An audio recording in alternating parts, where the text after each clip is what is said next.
ভাই তোমাকে আমি জানিয়ে রাখি, ইতিমধ্যেই দেখতে পাচ্ছ আমরা আছি গোপালপুর মোড়ে। আর গোপালপুরের মোড়ে আজকে আমি যে ছবি দেখাতে চলেছি তোমাকে, ইতিমধ্যেই দেখতে পাচ্ছ আব্বাস সিদ্দিক ভাইজানের ওয়াকফ বিল বাতিল করা নিয়ে যে মিটিং হতে চলেছে, সেই মিটিংয়ে আমরা উপস্থিত হয়েছি A9 বাংলায়। আর আজকে আমি আছি আলামিন তোমাদের সাথে, সরাসরি আব্বাস সিদ্দিকী ভাইজান কি বলেছে আপনাদেরকে শোনাবো।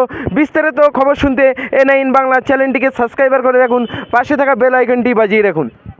ভাইজান, এই ওয়াকফ আন্দোলন মুসলিম সমাজ শুরু করেছিল এবং সুন্দরভাবে চলছিল, সেই ওয়াকফ আন্দোলন মিডিলে থেমে গেল, আবার আপনি সেটাকে কি শুরু করার চেষ্টা করছেন? দেখুন, আমার আন্দোলন ভাই দীর্ঘদিন ধরে চলছে, প্রায় 10 বছর।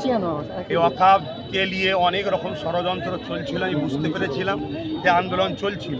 কিন্তু কেন্দ্র সরকার যখন আইনটা করলো, যে আবহাওয়া দেখেছিলাম যখন বাস্তবে রূপ দিল, তখন আমার যেসব বন্ধুরা বা ইসলাম দরদিরা বা অন্য ধর্মের মানুষরাও এর বিরুদ্ধে আন্দোলন করেছে। কালা কানুনের বিরুদ্ধে হওয়াটা স্বাভাবিক, কেন এটা সংবিধান বিরোধী আইন করেছে না।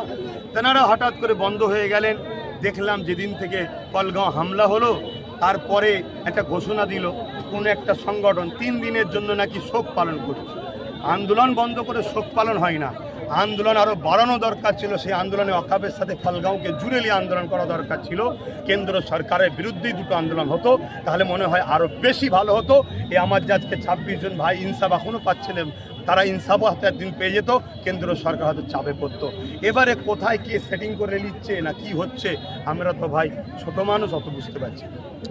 এই যে 3 দিন শোক পালন, সেই শোক পালন এখনো চলছে, এখনো তার কোনো পরবর্তী নির্দেশ আসেনি, কি বলবেন? শোক পালন ভেঙে যেমন আন্দোলনে নামছে না, তোমরা ওয়াকফ আন্দোলন যদি নাও তিনারা করেন, কমসে কম কলগাঁওয়ের বিরুদ্ধেও তো বলার জন্য লোক নেওয়া দরকার।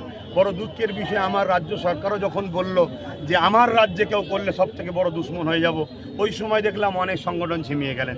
আবার কিছু সংগঠন কিন্তু একটু হলেও আন্দোলন না করলেও বাইট টাইট দিয়েছিল, দেখলাম। যারা বাইট দিয়েছে রাজ্য সরকারের এই অন্যায়ের বিরুদ্ধে, তাদেরকে ধন্যবাদ জানাই। তবে কিন্তু আন্দোলন করতে হবে। কিন্তু অনেকে রাজ্য সরকারের সহযোগিতায় তাদের হয়তো মাদ্রাসা চলে বা আরও কিছু চলতে পারে, তাই হয়তো রাজ্য সরকারকে তারা দুশ্মনীর ভাবে নিতে চাইবে। কারণ রাজ্য সরকার বললো আমি দুশ্মন হব, এজন্য চুপ করে গেছে। তবে সাধারণ ধর্মপ্রিয় মানুষকে বলবো, আন্দোলন করতে হবে। আন্দোলনটা হোক কেন্দ্রের কালা কানুনের বিরুদ্ধে, এবং কলগাঁও যে হামলা হয়েছে সে প্রকৃত দোষীদেরকে শাস্তির দাবিতে, এবং পাশাপাশি আমার রাজ্য সরকার যে কথা বলেছে, কথাকে তেনাকে ফেরত দিতে হবে। যে আমি এই রাজ্যে আন্দোলন করলে সব থেকে বড় দুশ্মন হবে গুলোগুলি করলে, এই কথাটা বলা আমার মিস্টেক হয়েছে, আমি ফেরত নিচ্ছি। তাহলে তিনার বিষয়ে বলাটা বন্ধ থাকবে। আমাদের শুধু লড়াই যেমন কেন্দ্র সরকারের বিরুদ্ধে ছিল সেটা হবে। বাকি রাজনীতি হিসাবে কে কাকে ভোট দেবে না দেবে, কার রাজনীতির লড়াই থাকবে, ওটা আলাদা বিষয়। ভাইজান কি তাহলে ছোট ছোট সমাবেশ করে ব্রিগেডের জন্য গ্রাউন্ড তৈরি করছেন? আমি অবশ্যই, কেন মানুষকে তো জানাতে হবে না, সজাগ করতে। আমাদের সব গরিব মানুষ, খেটে খাওয়া মানুষ, আর গরিবরাই তো বেশি ধার্মিক হয়। যারা বড় বড় অর্থশালী আছে তাদেরকে একেবারে আমি খারাপ বলছি না, কিন্তু ধর্ম থেকে তারা অনেক দূরে থাকে। তারা তাদের কারবার ব্যবসা বাণিজ্য সামলাতে হয়, তারা এইসব আন্দোলনমুখ কাজেতে যেতেও সাহস পায় না, ব্যবসা লসের জন্য হোক বা ব্যবসার টাকা ইনকাম করা, তারা ব্যস্ত থাকে। তো সেই জায়গায় গরিব খেটে খাওয়া মানুষরাই ধার্মিক হয় বেশি। আর হুজুর পাক সাল্লাল্লাহু আলাইহি ওয়াসাল্লাম বলেছেন গরিবরা ধনীদের থেকে 500 বছর আগে জান্নাতে যাবে, আলহামদুলিল্লাহ। তো সেই জায়গায় এটা প্রচার তো করতেই হবে। প্রচার করে ব্যারিকেড আমার করার স্বপ্ন অনেক দিন থেকে, এই কালা কানুন যখন তৈরি করছে তার আগে থেকেও আমি প্রচার করছি, কিন্তু এটাকেও আমি অ্যাড করে নেবো। কেন ব্যারিকেড আমি করব পুরো দেশ ও দেশবাসীর পক্ষে দাঁড়িয়ে। যে অত্যাচার কেন্দ্র সরকার ও রাজ্য সরকার করছে তার বিরুদ্ধে আমাদের হবে আন্দোলন। তবে এই ওয়াকফ কালা কানুন, এটাও তার মধ্যে অ্যাক্ট হওয়ার একটা অন্যতম বিষয়, ইস্যু হয়েছে, সেটাকেও আমরা জয়েন করি। ব্রিগেডে কি ছোট ভাইজান থাকবে? না থাকার কিছু নেই, কেন সে তো দেশের নাগরিক, সে তো অন্যায়ের বিরুদ্ধে কথা বলছে। এবং ওয়াকফ তো বাঁচানোর জন্য আজকে রাজনীতির দল হিসাবে আইএসএফকেই শুধু দেখতে পাচ্ছি এই 26,000 চাকরিজীবীর পক্ষে দাঁড়িয়েছে।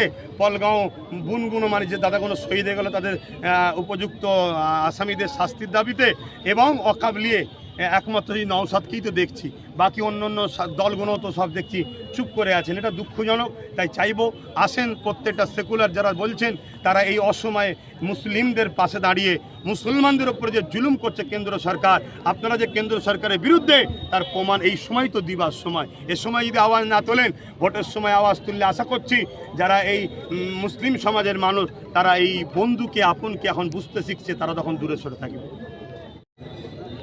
দেখুন, ওইটাই করুক না সবাই, তাও তো করছে না। যেনারা বলছেন এটাও করুক না, এটাও তো করছেন। আর আমি তো বলছি রাজনীতির পাওয়ার ছাড়া ওয়াকাফকে পুনরুদ্ধার করা কখনোই সম্ভব নয়। এই যে আমরা আজকে চ্যানেলে বলছি নওশাদ যদি কখনো ক্ষমতা আসে, হারুয়ার পীর আব্বাস আলী গোলাচাঁদ হুজুরের জায়গা সমস্ত উদ্ধার করব, আরও যেখানে যে আছে সব উদ্ধার করা। আমি চ্যালেঞ্জ দিচ্ছি, কেন এটা আমাদের প্রপার্টি। এবং শুধু এটা নয়, দৌবত্য সম্পত্তি যে বেদখল হয়ে আছে নওশাদের দ্বারা, সেটাও তো উদ্ধার করা হবে। আদিবাসীদের যে জঙ্গল আছে সেটাও উদ্ধার করা হবে। কেন ধর্মীয় জায়গাতে আঘাত দেবে কেন? রাজনীতি করছে মানুষের উন্নতির কথা ছেড়ে দিয়ে। আর এই যে নওশাদের বিষয়ে বলছে, এইটাই করুক না যারা বলছে, তারাও তো করতে পারছে না। উপরন্তু তারা ওয়াকাফকে মিটাবার জন্যে হয়তো ষড়যন্ত্র করছে। রাজ্যে ভীষণ একটা অকাপ আন্দোলন হচ্ছিল, ওই ব্রিগেডের ডাক দেওয়া হয়েছিল, ব্রিগেডের ডাক দেওয়ার পর থেকেই আন্দোলন বসে গেল। আবার আপনি ব্রিগেডের ডাক দিচ্ছেন না, আমার ব্রিগেডের ডাক অনেক আগে থেকে প্রচার হচ্ছে, আপনারা খবর পেয়েছেন কি জানি না। তবে এখন এই অকাপ ইস্যুটাও একটা বড় ইস্যু, অকাপটাকেও বাঁচানো আমাদের দায়িত্ব, সেটাকেও আমরা সেই জায়গাতে অ্যাড করে প্রচার করছি। আগামী দিন হবে। কিন্তু ব্রিগেড আন্দোলন আপনি যদি আমার আজ থেকে 6 মাস আগের কোনো দেখেন, আমি যেখানে প্রোগ্রাম করতে যাই সেখানেও কিন্তু আমি ব্রিগেডের কথা বলছি যে আমি একটা ব্রিগেড একা করবে, একটা আমার টার্গেট আছে। উদ্দেশ্য হবে এটাই, অন্যায় বঞ্চিত শোষিত যেসব মানুষের উপর অন্যায় হচ্ছে, শোষিত লাঞ্ছিত বঞ্চিত মানুষের পক্ষে দাঁড়িয়ে, বিশেষ করে মুসলমানদের ওপরে যে জুলুম হচ্ছে সার্বিক দিক দিয়ে, ধর্মীয় স্বাধীনতা কেড়ে নেওয়া হচ্ছে, এই অধিকার ফেরাবার লক্ষ্যে আন্দোলন। যারা ব্রিগেড ডেকেছিল তারা তো একটা দোহাই দিয়েছে যে আমরা পারমিশন পাইনি, তো আপনি কি পারমিশন পাবেন, কি আশা করছেন?